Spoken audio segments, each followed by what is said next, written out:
O texto bíblico tem nos conclamado a uma mudança de mente. E eu quero falar para os irmãos, para poder mudar a mente é algo muito difícil. É mais fácil carregar cimento o dia inteiro do que mudar os pensamentos de alguém. Muitos acreditam que o pensamento para ser mudado depende de uma década. Você começa a tentar mudar seu pensamento hoje, daqui 10 anos à frente, você começa a ter um resultado em prol da mudança dos seus pensamentos. Então pensa comigo, você concorda com o que eu acabei de falar? É mais fácil carregar cimento o dia inteiro do que mudar o pensamento? Você concorda? Já conversou com alguém que é cabeça dura? Você fala, o negócio não entra? Então você entende mais ou menos o que eu estou falando. Então o que eu estou falando aqui, mediante a palavra de Deus, é por fé e muito temor. Porque essa palavra que eu falo, ela pode ser algo para a nossa vitória ou algo para a nossa desgraça, para a nossa ruína. Mas se a fé é algo que nos remete a viver de forma desafiante, é muito importante eu e você crermos assim. Aquilo que não te desafia, não te motiva. Então quando você vem para a igreja, entra e sai da mesma forma que entrou, não se envolve com o pensamento de Deus, não se envolve com a palavra pregada, não se envolve com os cânticos, não se envolve com a mudança de mente, você não se sente desafiado. Nessa noite, um dos objetivos que nós temos aqui é desafiar-nos a crer em Deus da maneira que Jesus nos ensina. A Bíblia nos fala que Jesus estava na cruz. Olha para este pilar aqui e imagina como se fosse uma cruz. A Bíblia nos fala que Jesus, lá do alto da cruz, ele olhou para aqueles que o haviam matado, estava ali crucificando, ele olhou para eles e olhou para o Pai e falou: Pai, perdoa-lhes, eles não sabem o que fazem. Então, primeiro sentido da fé que Jesus nos ensina, uma fé sacrificial. Por que sacrificial? Perdoar quem está te matando no ato da morte, isso não é para qualquer um. Mas se quisermos ter uma fé verdadeira, uma fé lógica, uma fé de milagres, o primeiro passo é eu ter um coração cheio de perdão para poder oferecer para aqueles que te ofendem. Talvez essa semana você foi ofendido. Alguém te maltratou, alguém te deixou para baixo. Talvez você até chorou essa semana.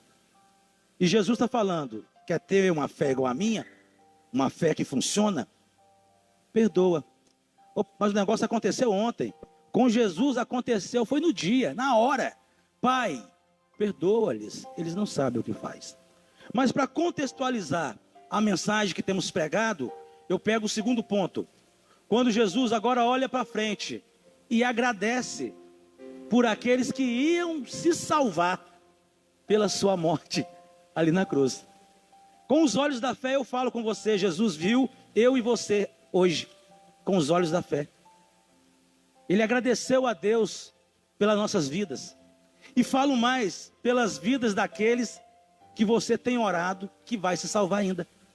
Por isso que esse tipo de fé, ela não é muito divulgada na igreja. Porque isso tem que te desafiar a crer. E é muito mais fácil, mais cômodo ouvirmos uma palavra e sentirmos confortável com ela. Uma palavra que muitas das vezes amassageia o nosso ego, mas não nos desafia a uma mudança. E o que Deus espera de nós é um olhar para o futuro e acreditar que o futuro já é presente. O que Deus espera de nós é um olhar para o presente e olhar para o presente como passado. O olhar de Deus para mim e para você é que nós vivamos com Ele na terra, na mesma fé que Ele tem de lá para cá do céu. Ou seja, uma fé que não tem empecilhos de tempo, local e circunstâncias. Se Deus falou, está falado, vai cumprir, porque a palavra de Deus é autoridade no céu e autoridade na terra. O que Ele fala se cumpre. E que nós, como cristãos, precisamos ter este olhar de fé sobre aquilo que nós estamos crendo. Se os irmãos olharem aqui para frente da igreja, pelos atos da fé, Eu vejo hoje como o dia 7 de abril de 2019. Mas como assim? 7 de abril do dia 2019. Olha no seu calendário aí, dá uma olhada, vê se é isso mesmo. 7 de abril de 2019. Olha aí. Aí você vai falar, mas não é, senhor, está errado. É isso que eu quero, que você olhe para mim e fale que eu esteja errado.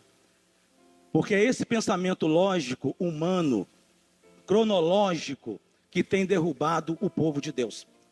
Nós vivemos até onde nossos olhos conseguem enxergar. E se os seus olhos não te levam além do seu nariz, você vai passar a vida inteira orando, orando, orando, pedindo, pedindo, pedindo, chorando, chorando, chorando, reclamando, reclamando, reclamando. Enfrentando prova e caindo de prova, enfrentando prova e caindo de prova. Porque você não consegue ver como Jesus nos ensina lá da cruz. Olhando para baixo, ele pede perdão para nós, que o crucificamos. Olhando lá para frente, ele enxerga a nossa conversão. Se eu te perguntar aqui, nesta noite, por que hoje é 7 de abril? Se os irmãos repararem, cadê os nossos quadros? Cadê? A igreja precisa emancipar? Não, já emancipou. Nós já estamos um dia depois. Já estamos colhendo o fruto do nosso trabalho. O fruto da escada de tu me amas. Quem ama faz. Se fez, toma, é seu. Assim diz a palavra do Senhor. Então 7 de abril, às 19 horas e 41 minutos, é o que Deus nos leva para poder crer. Aí eu falo com você, o seu coração já sente que a nossa congregação é uma igreja? Amém? Amém? Você já sente que nós já passamos do concílio? Sente ou não sente? Se esse sentimento não fluir dentro de você, não gera nada. Muitas vezes a palavra gera a fé, mas a fé tem que gerar o sentimento que motiva você a agir. Ô pastor, o senhor não falou que a fé sentimental é algo que a gente não pode ficar baseando? Mas, irmão, sentimento é uma coisa muito boa. Olha que sentimento gostoso. Graças a Deus, irmão, não precisa mais estudar aquela apostila. Graças a Deus, não precisa ficar perguntando toda hora, mandando WhatsApp, a EBDs, toda hora aquelas mesmas conversas, perguntando sobre doutrina. Nada contra. Mas isso aí é um sentimento passado. Então, se nós estamos na fé da vitória, nós já até tiramos isso aqui, foi provisão de Deus. Entendeu? Deus não permitiu. Ontem nós saímos aqui da igreja, era mais ou menos 18 horas e 30, quase 40 minutos. Aí não deu tempo de fazer tudo o que deveria. Mas quando eu cheguei aqui hoje, vi essa igreja sem esses quadros, aí o Espírito Santo falou comigo, é isso aí que eu estou fazendo com vocês. Se vocês quiserem caminhar comigo, é desse jeito. Vocês olham para frente, como eu falei domingo passado, esquece o passado e usa o passado para glorificar o nome do Senhor. Ou seja, sábado é futuro, não é? Sábado que vem, para nós já é passado. Sábado, quando nós estivermos lá no nosso futuro, que vai ser o nosso presente, nós só vamos chegar aqui para bater o ponto, porque a vitória é nossa. Não tem outra conversa. Que a vitória sendo nossa, o nosso sentimento tem que ser esse, de vitorioso. Porque se você chegar na hora do concílio de cabeça baixa, achando que aqueles pastores são demônios. Alguém lembra aquele examinador de autoescola? Alguém lembra? Quantas pessoas que têm pavor. E no concílio é mais ou menos a mesma coisa. Então quando você olhar para o seu futuro, que é sábado que vem. Que dia que é sábado que vem? 6 de abril. Que dia que nós estamos hoje? 7 de abril. Mas pastor, humanamente falando, que dia é hoje, irmãos? 31 de maio. Deu para entender o que Jesus fez conosco? Ele nos leva ao futuro para nos mostrar o nosso presente. O sentimento de fé surge dentro de nós. Você volta para o seu passado, que vai ser a segunda-feira, a terça, a quarta, a quinta, a sexta. No sábado, vai ser o seu futuro, que será o seu presente, que nesse domingo Deus está te apresentando como um passado, se você crê. E isso é para tudo na vida. Por isso que eu tenho falado da fé inteligente, a fé que pensa, a fé que pondera, a fé que equilibra. Por quê? O texto bíblico nos fala o seguinte, Hebreus capítulo 11, verso 6. 11, verso 6. Quer agradar a Deus? É nesse sentido. Jesus perdoou seus ofensores e ainda olhou para o futuro e falou: Pai, muito obrigado, porque esses aí são os que o Senhor me deste. Os seus inimigos serão seus irmãos em Cristo. O seu esposo vai ser seu irmão em Cristo. A sua esposa vai ser sua irmã em Cristo. Os seus irmãos que Deus te deu sobre essa terra vai ser seus irmãos na eternidade. Então, quando nós começamos a crer assim, não tem embaraço. Não tem nada que possa nos atrapalhar, porque nós não estamos no tempo presente, nós estamos aonde Deus quer que estejamos. O tempo de Deus é um tempo muito mais específico, um tempo muito mais amplo. O Kairos de Deus é algo que não dá para ficar dentro de um tempo só, de presente, passado e futuro. Por isso nós brincamos com isso. Porque muitas vezes, meus irmãos, se você não projetar a sua vida lá na frente, você não consegue enfrentar os problemas aqui de trás. E às vezes eu falo que eu sei, conheço muito a vida dos irmãos. Tem muitos problemas que eu e você precisamos romper. E Deus está te convidando nessa noite, vamos para frente. Olha o que eu vou fazer por você. Olha, eu já te dei a vitória, não precisa mais. Mas eu vou voltar esse quadro para aqui depois. Mas por quê? Nós vivemos em qual tempo? Cronológico. A fé natural, ela precisa dos símbolos. Ela precisa dos ritos. Ela precisa apalpar, ela precisa ver. Mas pela fé que Jesus nos ensina, a fé natural é um pontapé para alcançarmos voos muito mais altos. Então, diante de Deus, eu faço isso com vocês e peço encarecidamente. É muito mais fácil carregar cimento o dia inteiro, 50 sacos nas costas. E eu vi na internet um homem que carregava 5 sacos de cimento de uma vez só, irmão.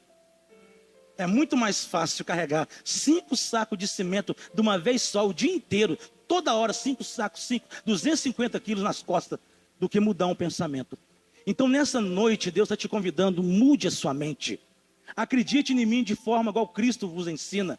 O Espírito Santo não nos ensina a crer dessa forma. Olha o que diz a palavra de Deus em Hebreus 11, verso 6. Ora, sem fé é impossível agradar-lhe, porque é necessário que aquele que se aproxima de Deus creia que Ele existe e que é galardoador daqueles que o buscam. Eu não vou nem perguntar se você crê que Deus existe, porque eu sei que você crê.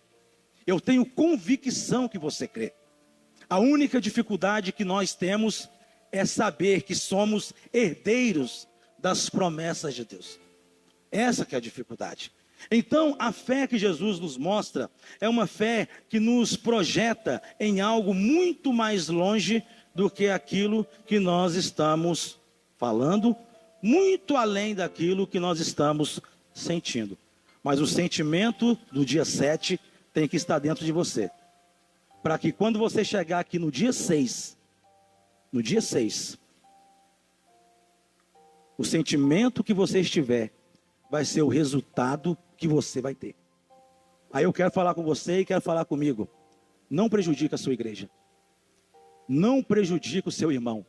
Creia. Se você crer, você vai ver a glória. E se você não crer, você vai puxar o povo para trás. Você vai jogar areia na farofa das pessoas. Então a Bíblia nos fala, até quando estamos calados, o tolo é tido como sábio. Então, a fé que agrada a Deus é uma fé que nos coloca como herdeiros dele. Irmãos, eu vou ser bem honesto com você. Às vezes aqui em Nova Serrana, você vê muitas pessoas na correria da vida. Em Divinópolis também, eu morei ali um período. Em outras cidades que eu morei também. Você vê muitas pessoas ricas, muito ricas. Ricas mesmo. Aí você fala assim, na sua mente. Se eu tivesse nascido na família do fulano de tal, hein, eu estaria bem. Não está ou não é? Ou nunca passou isso na sua cabeça? Se eu fosse filho do dono dessa fábrica, Jesus Cristo, eu estaria com meus burros na sombra. É ou não é? Ou só eu que sou pecador aqui? Ou só eu que tenho desejos pecaminosos? Mas o Espírito Santo, irmão, na mesma hora fala. Quem aqui nasceu de novo? Nasceu de novo pelo Espírito, pelo sangue, pela água. Você é filho de quem? De Deus. Quem que é mais rico? Deus. Mas você não acredita. Você não acredita que Ele tem promessas para a sua vida e que você pode tomar posse dela muito mais do que o que você vê, o que você pensa, o que você imagina. Então esse tipo de fé duvidosa é o que faz Deus ser menor para você. E tem uma ilustração que o rapaz está com seu filho pequeno no carro, ele passa, quando menos espera, andando na estrada, ele olha para o alto, o menino vê um avião. Aí o menino fica olhando aquele avião, fica olhando aquele rastro, aquele do jato, e fala: pai, olha um avião. O pai: meu menino, é realmente um avião. Depois o menino: pai, olha um avião. Ô menino, eu estou dirigindo, não fala isso não, você vai me atrapalhar. Aí depois o menino falou: pai, que tamanho que é aquele avião? Ele é tão pequenininho. Aí o pai falou: não, meu filho, aquele avião tem muita gente ali dentro. Aí o menino falou: pai, mente para mim não, pai. Olha o tamanho daquele avião. É quase impossível aquele ali caber gente ali dentro. Aí o pai do menino falou o seguinte: menino, vamos fazer assim. Na próxima cidade que nós chegarmos, lá tem aeroporto. Eu vou te levar você lá para você ver. Beleza. Aí acabou o trajeto, chegou na cidade, entrou, fez as manobras e chegou no aeroporto. Pediu para entrar lá dentro, entrou. Aí quando o pai do menino começou a mostrar para os meninos os tamanhos dos aviões, de tudo qualquer tamanho. E aviões, irmãos, enormes. Enormes. Mais ou menos como daqui, quase lá no hospital, assim, mais ou menos. Aí o menino falou assim: pai do céu, ele era tão pequenininho. Aí o pai fala: meu filho, era a distância que nós estávamos dele que ele nos fez enxergá-lo tão pequeno.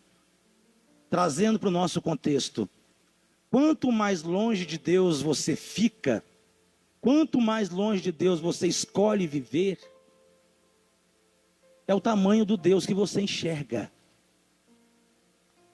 Mas se você resolver aproximar de Deus, pelo que Jesus nos ensina, pelo que o Espírito nos ensina, pelo que a palavra nos ensina, se você estiver disposto a agradar a Deus com a fé verdadeira, você vai enxergar Deus como aquele menino enxergou o avião, tão grande, enorme. Algo que não caberia na imaginação de uma criança.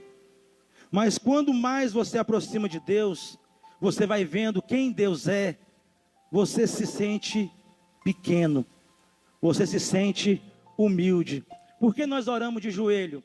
É porque nós nos humilhamos. Porque nós colocamos a cara no pó?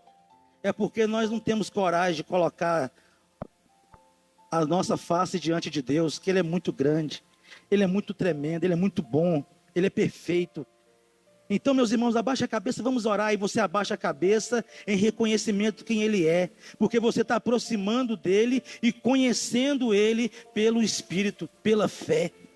E isso não tem religião que paga. Então, quanto mais você aproximar de Deus, maior vai ser a visão que você vai ter dEle.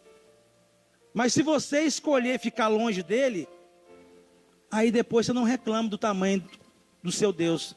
E para fechar essa linha de pensamento, cada um tem o Deus que merece.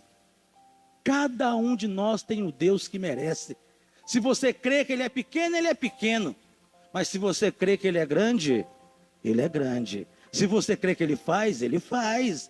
Mas se você crê que Ele não faz, que Ele abençoa os outros e não te abençoa, Ele abençoa os outros e não te abençoa. Por isso que é muito importante, como diz a palavra de Deus. Irmãos, a palavra de Deus é algo maravilhoso. Abra sua Bíblia em Romanos capítulo 1. Romanos 1. Você vai entrar nessa linha de pensamento comigo. Você vai ver como que é importante você saber que a palavra de Deus ela tem um poder maravilhoso. Você é aquilo que você quer ser. Você é aquilo que você planta. Por isso que a fé ela não é nada mais, nada menos do que uma atitude em prol daquilo que você ouve. Eu ouvi a palavra de Deus e tomei uma atitude. Qual atitude você tomou? Vou mudar a minha vida. Então não, louvado seja o Senhor. O que você vai fazer da sua vida? Pastor, esse ano, em nome de Jesus, Deus abençoando, eu vou conseguir. Aí você coloca seu sonho, seus objetivos diante de Deus. Esse ano, no nome santo de Jesus, eu vou arrebentar esse ano, pastor. Esse ano vai ser um ano próspero na minha vida. Você vai ver. Esse ano, pastor, eu vou ver meu filho convertido, eu vou ver meu filho batizando. Eu quero ver o senhor batizando meu filho ainda, pastor. Aí eu olho, irmão, que fé é essa? É a fé que Jesus viu no centurião. Viu na mulher do fluxo da hemorragia. Viu nos apóstolos, viu nos profetas. E é a fé que ele quer ver em nós. A fé que agrada a Deus é esta. Uma fé que me coloca de herdeiro. Mas eu sei quem é o possuidor de tudo. Não é porque eu penso pequeno, não é porque que a minha mente é pequena, que Deus vai ter que diminuir para os outros. Para você ele diminui, mas para o outro que crê, ele é do tamanho que você crê. Se você crê que o seu Deus é enorme, meu pastor, o meu Deus é tão grande que ele não cabe no planeta. Amém, irmãos, louvado seja Deus. Ô pastor, vou falar com uma coisa com o senhor. O meu Deus é tão grande que ele não cabe no nosso sistema solar. O quê? O que é isso? Ele é grande assim? Estou falando com o senhor, pastor. Eu tenho uma convicção tão grande em Deus. Antes mesmo de eu abrir a boca para poder pedir, o Espírito Santo já me confirma que ele vai me dar. Porque eu só falo aquilo que a palavra de Deus me ensina. Irmão do céu, o que é isso? Ô pastor, a minha fé, pastor, eu creio em Deus, que ele não cabe no universo, tão grande que ele é.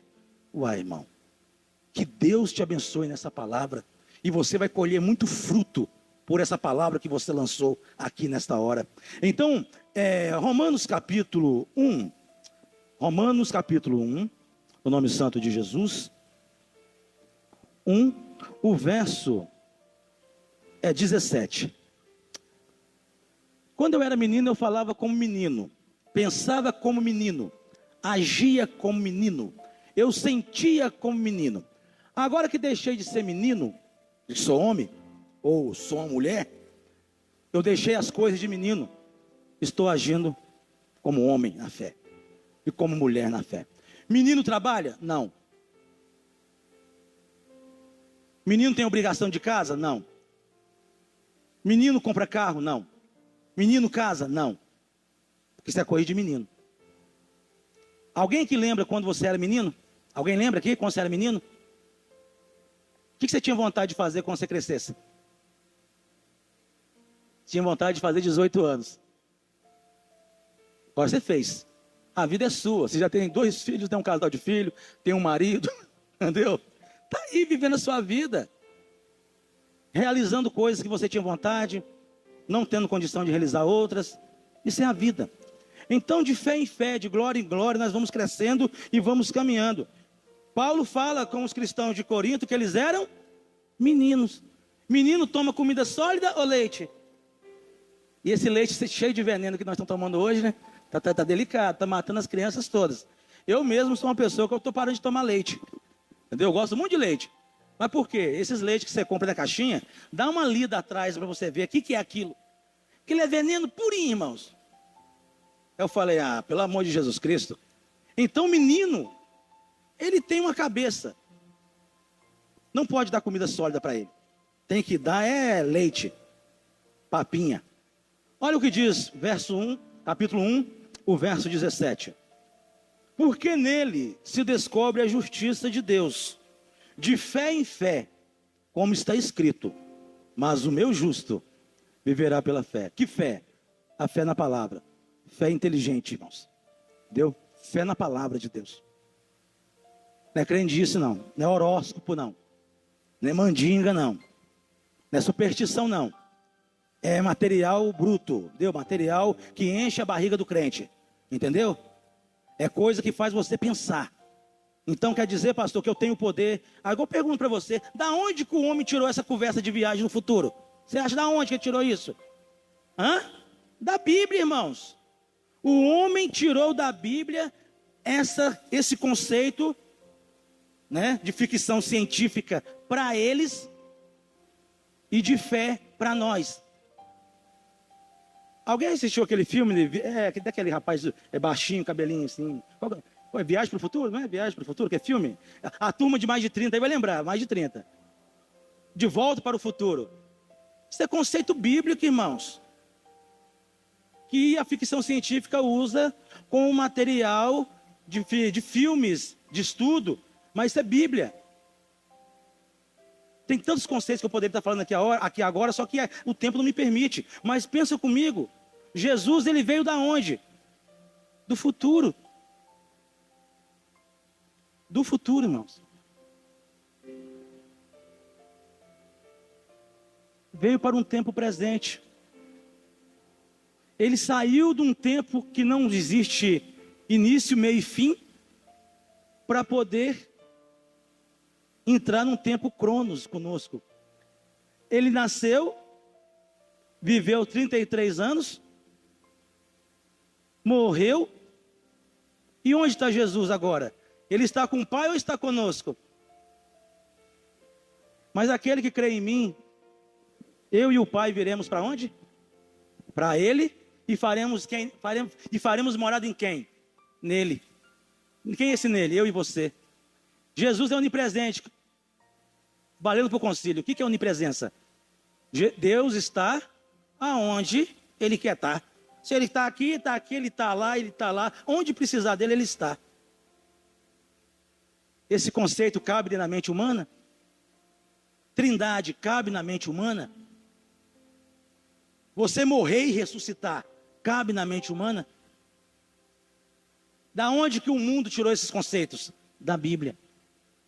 Por isso, se eu e você não crermos de forma que agrada a Deus, se nós não estamos tendo cabeça para poder entender as coisas aqui do mundo, como vamos entender as coisas que vêm lá do alto? Jesus falou isso foi para quem? Nicodemos. Tu és mestre aqui em Israel, você não entende essas coisas. Agora imagina se eu te falar das coisas que eu vi quando eu estava com meu pai. Então Jesus é da onde? Do futuro. Onde Jesus mora? Para nós ele falou céu. Tudo que você vê aqui na terra é um espelho do que você vai ver lá na glória. Aí eu pergunto para você, isso cabe dentro da sua mente? Por isso que você tem que deixar o Espírito Santo te conduzir na palavra, sem ficar dando muito palpite, porque a palavra de Deus é muito além do que eu e você podemos questionar. Quando você encontra alguém que fica questionando tudo que ouve, porque ainda não conheceu o conhecimento. O conhecimento, ele nos dá uma postura de silêncio. Você nunca vai conhecer um homem sábio que é falador. Ou você acha que eu estou falando errado? Já viu um homem sábio que é falador? Alguém conhece? Um homem muito sábio que é contador de piada? Hã? Pelo contrário, o sábio se deleita com os manjares que vêm do fruto de um pensamento profundo a respeito da vida. Então, o que a Bíblia tem nos falado aqui? É de grão em grão, é de fé em fé, porque o meu justo, ele vive assim. Se a coisa está muito ruim aqui, eu vou lá na frente pela fé. Deus me dá aquele sentimento de vitória e fala agora, meu filho, pode voltar lá para o seu tempo, que você agora é um vencedor. Aí eu volto para cá, e nesta fé que Ele me dá, esse sentimento que Ele me enche, aí eu falo, tudo é possível aquele que crê. Meu homem interior luta contra isso, mas a minha vida, um dia eu entreguei para Jesus, pelo Espírito Ele fala, creia somente e verás a glória do Senhor. Creia somente. Para de ficar questionando, para de ficar indagando. A pergunta, irmãos, ela é muito importante. Ela te dá uma abertura para a humildade. Criança pergunta muito sobre porquê, né? Que ela não tem vergonha de não saber, de saber que ela não sabe. A criança não tem vergonha disso. Quando você cresce, você tem muitos porquês dentro da sua mente. Mas você tem vergonha de saber que você não sabe. E qual que é a virtude do sábio? Saber que ele não sabe de nada. O homem, quanto mais ele sabe, menos ele sabe. Porque ele tem conhecimento do que ele não sabe. Então o que ele sabe não significa nada.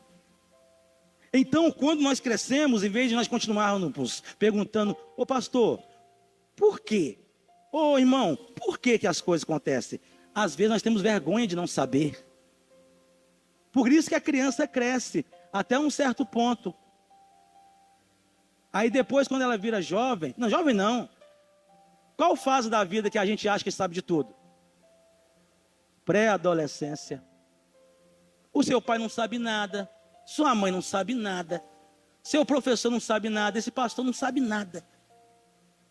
Só que essa pré-adolescência, ela dá uma caída, porque você vê que quando você entra na juventude, pagar a conta de água, de luz, comprar a própria roupa, trabalhar e ter a cara para bater lá fora, Aí você vê que o conhecimento seu é pequeno, aí você vai abaixar a crista. Aí na juventude você fala, meu Deus, eu tenho que casar, eu não tenho um lote, eu tenho que casar, eu não tenho emprego. Aí você vai só abaixando. Eu tenho que casar e o negócio está ficando difícil. Aí você vai, enguste o seu pré-adolescente. Aí quando vem casamento, tem os filhos, você vê um filho doente, você vê a esposa querendo comprar uma coisa, não pode, e aquela coisa tudo, aí você vai, enguste. Mas lá dentro da sua alma você continua menino, porque você questiona como todo mundo não soubesse nada. E você, por estar engustido, você acha que sabe tudo. Por isso que você questiona tudo. Por isso que nós não cremos em Deus da forma que devemos. Porque lá em tese, Deus também não sabe de nada. Se Ele soubesse, eu não estaria nessa vida. Se Ele soubesse, eu não estava passando o que eu estou passando.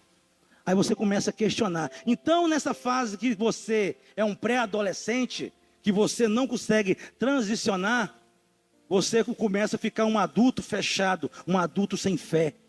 Só para você ver que eu estou falando como é verdade. Todo mundo aqui acredita em Deus. Todo mundo sabe o poder que Deus tem. Porque quando eu e você estamos diante de um problema difícil, é muito mais fácil eu orar que Deus abençoa o Geilson do que eu orar para Deus me abençoar. Porque eu não quero ter responsabilidade com aquilo que eu não sei. Então eu peço para o Geilson é menor do que eu. Ele precisa mais de Deus do que eu. Então, meu Deus, abençoa ele, fortifica ele. Meu Deus, faça ele levantar desse chão. Agora, pastor Sidney, pega essas mesmas palavras que você falou para ele e ora para você. Aí a sua boca trava. Você fecha. Eu sei que meu filho vai levantar. Eu sei que meu casamento vai dar certo. Eu sei que minha vida vai melhorar. Para ele eu falo, mas para mim não. É isso que tem afundado a nossa fé. Porque não é algo que vem para alegrar a Deus. É uma fé para alegrar o homem. Você entra ano e sai ano, mas continua um pré-adolescente no mundo espiritual e no mundo físico. Aí, para poder acabar, quando você está ali, 60 anos, 65, agora a gente aposenta com quantos anos mesmo? É 100, né? Mais ou menos, um negócio assim, 100 anos, né? Quando você chega ali, 70 anos, aí você baixa a bola. Você sabe que a morte vai te pegar. Aí o que acontece? Você vai em enguste. Você abaixa tudo de novo. Não é que você aceitou, porque você olha para a morte, olha para o final da vida, e você sabe que agora não tem mais escapatória. Por isso, meus irmãos, que a Bíblia nos fala: convertei-vos dos vossos pecados, se arrepende, Deus é rico para perdoar. E se nós não nos arrependermos, nós nunca vamos poder crescer na fé, nunca vamos poder dar um passo para o crescimento espiritual. Aquele que crê duvidando, ele não crê. Aquele que acha que sabe tudo, não sabe. Aquele que questiona o que não sabe, é porque ainda é menino. Porque o sábio, ele não fala. Ele segura, ele vai ver, ele vai pensar, ele vai pesar os pensamentos. E com muito critério, ele fala. Aí você conhece a diferença de quem agrada a Deus e de quem não agrada. Voltando para a cruz, Jesus lá naquela cruz, olhando para baixo, ele poderia ter falado uma meia dúzia de palavrão. Você sabe que tem crente que xinga, sabe disso? Ou não? Hã? Ou não? Tem crente que xinga. Jesus Cristo poderia ter olhado para baixo e ter falado uma meia dúzia de palavrão. Mandado aquele povo que estava matando ele lá para os quintos. Ele poderia ter falado isso, poderia ou não poderia? Você acha que não deu vontade? Não? Pensa, vamos ser bem honestos. Deu ou não deu, irmãos? Quando eu faço uma coisa que eu te ofendo, dá ou não dá vontade de brigar comigo? Dá ou não dá? Se eu pisar no seu calo, dá ou não dá vontade? Por que você não briga? Porque você é sábio. Você sabe que não é por esse caminho. Jesus Cristo, tão mais, ele poderia ter feito, mas não fez. Olhando para o futuro, que esse povo vai tudo para o inferno, queimar lá, porque eles me mataram. Ele poderia ter feito, mas não fez. Então, é de fé em fé, é de grão em grão, é de passo em passo, é de obra em obra, que a gente cresce no mundo espiritual. O passado serve para nós nos alegrar. Quando você olhar para o passado, você não enxerga nada lá atrás. Porque aquilo que te fez mal, já foi para o mar do esquecimento. Como eu falei domingo passado, se a nossa congregação quer ser uma igreja, o primeiro passo é fazer igual Jesus Cristo fez. Olhar para aqueles que nos ofendem e perdoar. Não vamos para o 7 de abril com mágoas de ninguém. Não prejudica seu irmão, não prejudica sua igreja, em nome de Jesus. Nós não podemos ir para o 7 de abril enxergando só o concílio. Agora, pastor, nós já passamos e acabou. Irmãos, acabou essa etapa. Tem várias outras que Deus quer nos dar e nós precisamos continuar enxergando com os olhos da fé. Então o passado para nós acabou. Não tem nada lá atrás que me faz chorar. Se porventura tem alguma coisa no seu passado que ainda te persegue, aniquila. Porque passado para o cristão é isso. O passado para o cristão é o presente. O futuro para o cristão é o presente. Se eu não me resolver aqui hoje, aqui agora, eu não vou ter passado e muito menos futuro, mas uma horrível expectativa de juízo sobre a minha vida.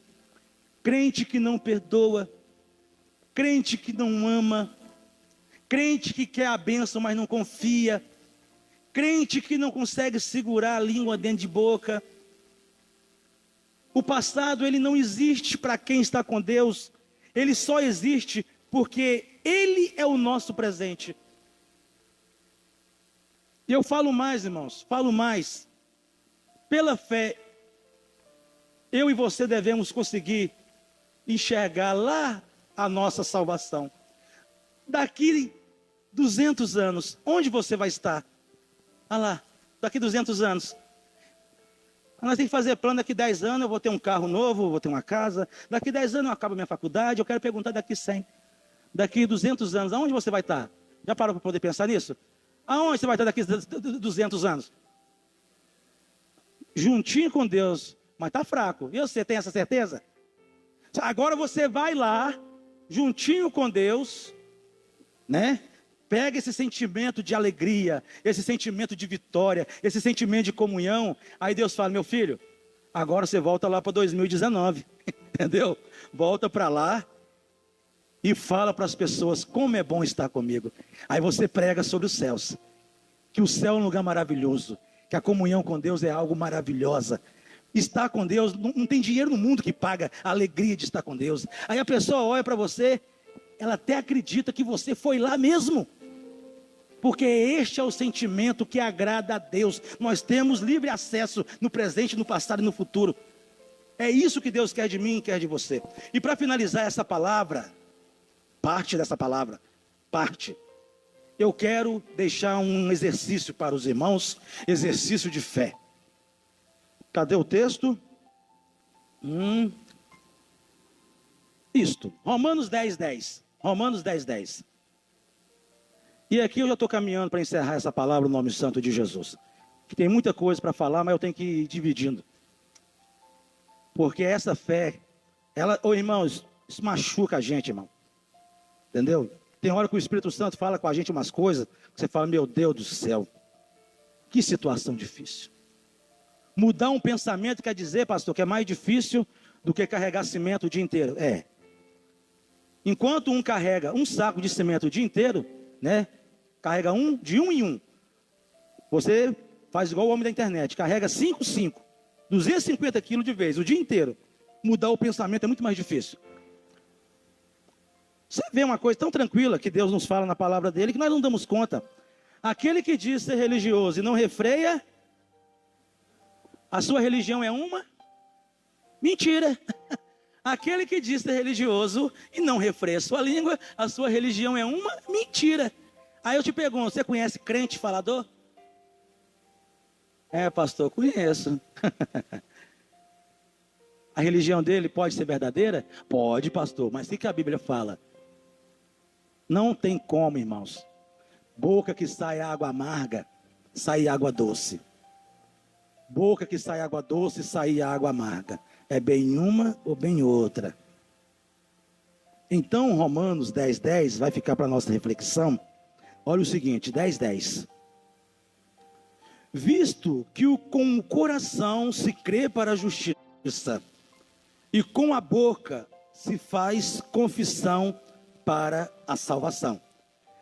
Alguém lembra a data que aceitou Jesus? A data, olha lá, o dia, vai lá, alguém lembra o dia? Você lembra, irmã? Você lembra, né? Que dia foi?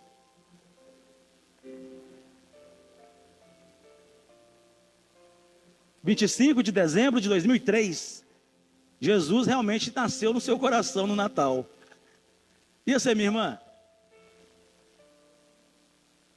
25 de dezembro de 79.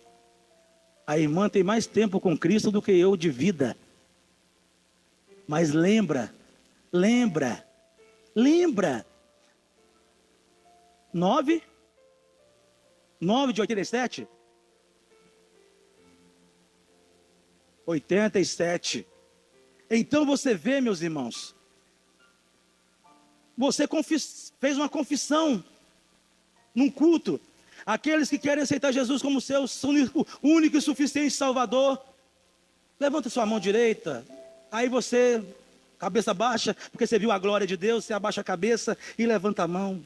Aí o pastor continua falando, tem mais alguém, tem mais alguém, tem mais alguém. Aí o outro vai levanta, o outro levanta. Aí passa um pouquinho, o pastor faz uma pequena oração. Agora você que fez esse compromisso de aceitar Jesus, vem aqui na frente, você vai fazer uma oração comigo. E tudo que eu falar você vai repetir. Aí você vem e faz uma confissão. E esta confissão é o seu passaporte para entrar nos céus. Então você tem que confessar que Jesus é o Filho de Deus, é o Salvador da sua vida, e que sem Ele você não dá conta de viver. Confissão. Pega essa palavra, que a partir de hoje, nós estaremos trabalhando ela. Confissão.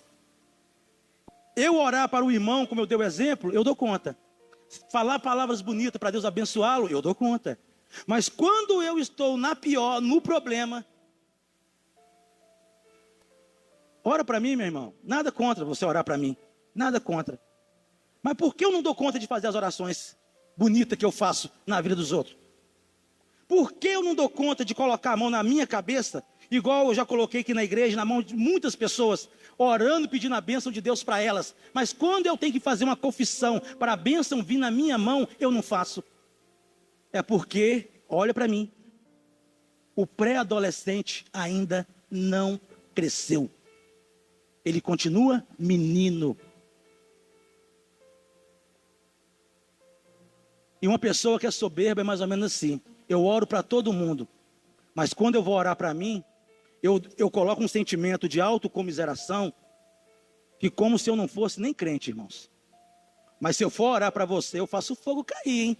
Entendeu? Se eu for orar para a igreja, o fogo desce. Mas quando é orar para você mesmo, não sai nada. Então, o texto nos fala o quê? Cadê? Romanos 10:10. Visto que com o coração se crê para a justiça, e com a boca se faz confissão para a salvação. Exemplo, você consegue falar, eu sou filho de Deus? Agindo Deus, quem vai me impedir? Se Deus é por mim, quem vai ser contra mim? 1000 vão cair à minha direita e 10.000 à minha esquerda, mas eu não vou ser atingido. A confissão é quando você abençoa o outro, mas também abençoa a si próprio. Porque eu abençoo o outro na fé que Deus me dá para abençoar. Mas essa fé que Deus me dá para abençoá-lo não serve para me abençoar. É um menino que não deixa eu crescer. É um menino que acha que eu não dou conta. É tipo aquele menino que quer ser homem. Quando eu fizer meus 18 anos, amarrar meu currião, eu quero ver quem é que me manda. Vai na rua, toma um galope dos outros, chega em casa com o oi desse tamanho. Ô pai, ô pai, ô pai, ô pai. Aí ele falou, ai meu filho, o que aconteceu? Os meninos, uns rapazes queriam me pegar para bater e tal. Isso aí, meu filho, é ser homem. Lembra que seu pai não tem ninguém para correr. Então, não entre em confusão, não. Tenta viver em paz com todo mundo.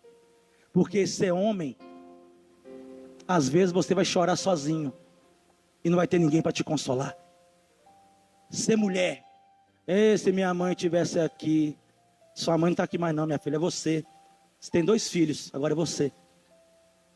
Eu tenho uma filha, agora sou eu. Isso é ser homem. Isso é ser mulher, irmãos. E o adolescente que quer ser homem, sabe de tudo, é muito homem. Mas você dá um grito mais forte com ele, ele chora. Ele chora. Aí você fala, vamos ser bem honestos. Quem aqui já foi, alguém já te humilhou, deu vontade de chorar na frente da pessoa e você não chorou? Deu vontade de chorar. Isso é ser homem. Isso é ser mulher. É isso que Deus está falando na vida cristã, na fé. Não precisa mais chorar. E se chorar, chora com Deus. Chora com Deus. Vai para os pés de Deus. Porque a confissão é esta: que eu e você saibamos que nós podemos abençoar os outros e também ser abençoado. Para mim entrar no mundo espiritual, eu tive que levantar minha mão e confessar com a minha boca, porque no meu coração eu cria que Jesus Cristo era o meu Salvador. Agora que eu sou um cristão, eu tenho que aprender que a confissão faz parte da minha vida. Eu tenho que fazer confissão. Meu casamento é muito abençoado no nome santo de Jesus. A minha igreja é uma igreja muito abençoada. Eu tenho uns irmãos muito amáveis no nome santo de Jesus. Aí as pessoas vão até querer duvidar. É o direito que elas têm. Mas eu vou colher aquilo que eu planto. Se eu estou plantando palavras de fé, eu vou colher o fruto da minha fé. Não palavras vãs, palavras soltas. Mas Deus me leva lá no futuro e me mostra a minha família abençoada.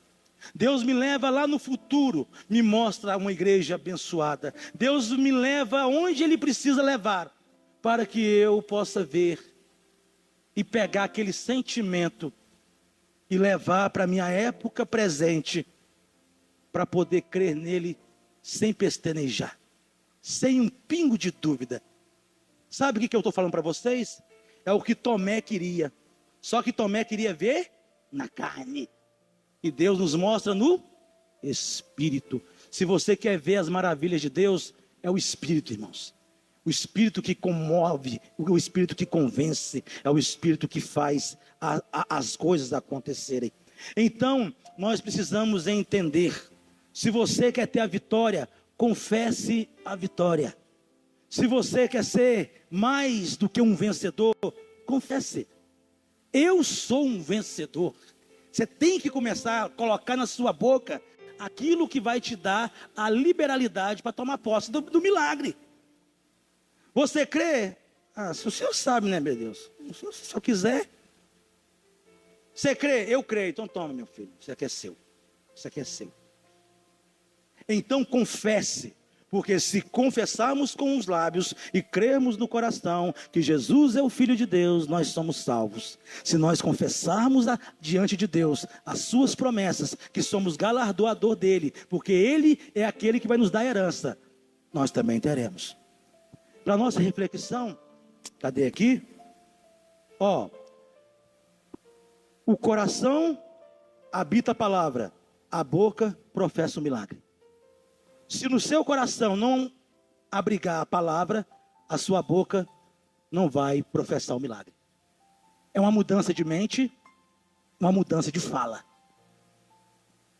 Os irmãos pentecostais, eles têm uma fala que de vez em quando eu uso nos contextos de mensagens que eu prego.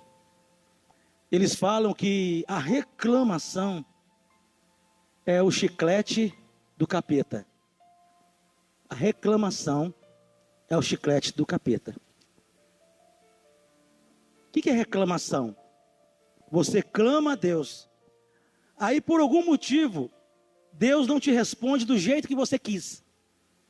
Aí você começa a reclamar de Deus. Traduzindo, fazer fofoca do nome de Deus. Meu irmão, você tem que clamar ao Senhor. Não, Senhor, eu já clamei muitas vezes. Tem 10 anos que eu oro por esse milagre e não vem. Entendeu? Eu acho que Deus até esqueceu de mim. Aí você começa a meter o pau no nome de Deus. Agora imagina uma pessoa que fala mal de Deus, irmãos. É uma pessoa digna de muita misericórdia. Por isso que a boca não professa bênção, porque o coração não tem a bênção.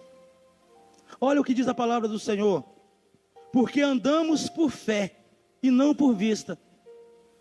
Quer ver? Vai no mundo espiritual. Vai no mundo espiritual.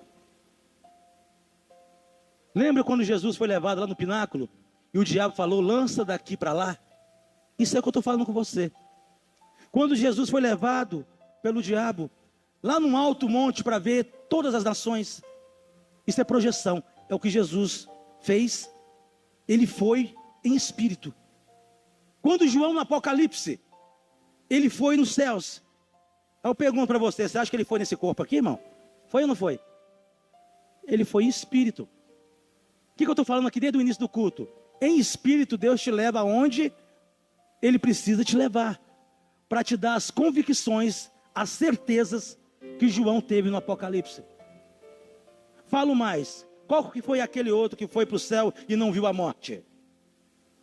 Enoque. O negócio foi tão bom que Deus falou: pode ficar por aqui mesmo. João teve que voltar e Paulo também teve que voltar. Eu e você às vezes vamos em lugar que Deus nos mostra, mas quando você volta para a sua realidade, às vezes você não crê. Então nós andamos por vista, igual Tomé, vista espiritual. Entendeu? Nossos olhos terrenos não têm capacidade de enxergar o que Deus tem para nos mostrar, mas nossos olhos espirituais serão abertos para poder enxergar as bênçãos de Deus sobre nossas vidas. Andamos por fé e não por vista. O livro de Tiago nos fala que nós devemos pedir com fé e não duvidando, como foi pregado pela manhã, porque aquele que duvida é semelhante à onda do mar, agitada de um lado e para o outro. Não supõe tal homem que receberá de Deus alguma coisa. Hebreus 11:6. Sem fé é impossível agradar a Deus, porque é necessário que aquele que se aproxima de Deus creia que Ele existe e que é galardoador daqueles que o buscam. Hebreus 11:11. Pela fé também a mesma Sara concebeu filhos, já com a idade avançada, porquanto teve por fiel aquele que tinha prometido. Aí eu pergunto para você, você acredita na fidelidade de Deus? Acredita ou não acredita? Então eu vou te convidar a você colocar de pé. Vamos todos nos colocar de pé em nome de Jesus. Já que eu e você acreditamos na fidelidade de Deus, vamos professar na nossa boca a palavra que vem de Deus sobre a minha e a sua vida. Então, no nome santo de Jesus, erga tuas mãos aos céus. Vamos mudar nossas mentes pelo poder da palavra. A partir de hoje, em o nome de Jesus, não reclame, clame. Clame a Deus e Ele vai te responder. Clame a Deus, Ele vai te mostrar coisas inefáveis, que olho nunca viu, que ouvido nunca ouviu, e jamais penetrou no coração do homem, o que Deus tem preparado para aqueles que o amam. Então coloca diante de Deus aquilo que tem te incomodado nessa hora, em nome de Jesus. Vai lá, em nome de Jesus, coloca diante de Deus. Qualquer coisa, coloca diante do Senhor. 2 Timóteo nos fala que Deus não nos deu um espírito de covardia, mas sim um espírito de fortaleza, de amor, moderação. Vigiai e ficai firmes, porque eu, o próprio Deus, vou fortalecer a cada um de vocês. Espera no Senhor, anima-te e Ele fortalecerá o teu coração. Espere, pois, no Senhor. Esforçai-vos e Ele fortalecerá o vosso coração. Vós todos os que esperais no Senhor. A Bíblia nos fala: não te mandei eu? Esforça-te e tem bom ânimo, não pasmes, nem te espantes, porque o Senhor teu Deus é contigo por onde quer que você andar. Que a minha e a sua oração esteja cheia de confissão de fé, Esse ano, você que tem sua banca, fala para Deus o que você espera. Você que tem seu casamento, fala para Deus. Vai reclamar com Deus ou vai clamar para Ele? Em vez de você clamar pedindo, já clama agradecendo. Entendeu? Eu te agradeço pela mulher maravilhosa que o Senhor me deu, meu Pai. Muito obrigado pelos pedidos que eu estou vendo chegar aqui na nossa fábrica. Muito obrigado, meu Deus. Muito obrigado porque Tu és fiel. Eu não preciso duvidar do Senhor. Meu Deus é grande, maior do que o universo. O pastor falou isso. E eu falo mais. Nosso Deus é grande. Ele é maior do que o multiverso, irmãos. Nem todos os universos, nem todas as galáxias pode comparar o tamanho do nosso Deus. E cada um de nós podemos ter um Deus desse nas nossas vidas, para nos dar muito mais do que estamos pedindo para essa terra, mas para fazermos daqui 200, 300, 400 anos, 1000 anos lá na frente, nós estávamos sentados nas praças do céu, conversando sobre as maravilhas que Deus nos manifestou, ainda aqui na terra. Mas pela fé, nós tomamos posse, no nome santo de Jesus. Meus irmãos, Deus tem vitória para a sua vida. Deus tem vitória para a sua vida. E Ele quer que o seu coração creia nisso. Use o seu coração para ser moradia de Deus, não moradia de dúvidas. Use o seu passado para você glorificar a Deus depois que Ele te levar lá na bênção e te mandar lá atrás, para que você possa vencer no tempo cronológico. Meu Deus, que essa noite, cada um de nós que aqui nos encontramos, possamos ser transbordados pelo Teu Espírito, e que a nossa mente possa aceitar a Tua palavra, para sofrermos um pouco menos, porque a vitória é nossa, irmãos, no nome santo de Jesus. A vitória é sua, entendeu? Você é vencedor, você é filho de Deus. Jesus morreu no seu lugar e pediu ao Pai que te perdoasse. Jesus falou isso e agradeceu pela sua conversão. Jesus agradeceu pelo seu batismo. Jesus te viu levantando a mão dentro da igreja, lá na cruz, e falou: Pai, muito obrigado, meu Pai. E eu agradeço, meu Deus, por essas palavras. E que essa semana seja uma semana de bênção, de vitória na vida daquele que crê. Somente na vida daquele que crê. E o que não crê, que o Senhor dê ele crê, em o nome santo de Jesus. Que a Tua paz, que a Tua bondade, que o precioso sangue do Cordeiro esteja sobre nossas vidas. Que a partir de hoje, meu Deus, como na conversão, nós confessamos Jesus como nosso Salvador, e agora na nossa oração de encerramento deste culto, nós fizemos várias confissões de fé, baseadas na Tua palavra. E eu creio, no nome santo de Jesus.